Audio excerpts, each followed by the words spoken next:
ఏలూరు జిల్లాలోని పోలవరం ప్రాజెక్టు వరద నీరు పోటెత్తుతోంది. దీంతో ప్రాజెక్ట్ అప్ స్ట్రీమ్ స్పిల్వే 30.806 మీటర్లు కాగా ప్రస్తుతం డౌన్ స్ట్రీమ్ స్పిల్వే 21.726 మీటర్లుగా నమోదైంది. దీంతో ప్రాజెక్టు 48 గేట్ల ద్వారా 6,40,047 క్యూసెక్కుల వరద నీరు దిగువకు వదులుతున్నారు అధికారులు. మరోవైపు పెరుగుతున్న గోదావరి వరద ఉధృతితో అధికారులు అప్రమత్తమయ్యారు.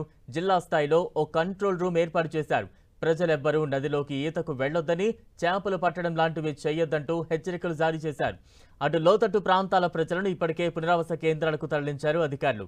దాచారం R&R కాలనీలో పునరావాస కేంద్రం ఏర్పాటు చేసి వరద నిర్వాసితులకు భోజన వసతి సౌకర్యాలు కల్పించాలని, అలాగే వైద్య శిబిరాలను ఏర్పాటు చేయాలని జిల్లా కలెక్టర్ వెట్రి సెల్వి అధికారులను ఆదేశించారు.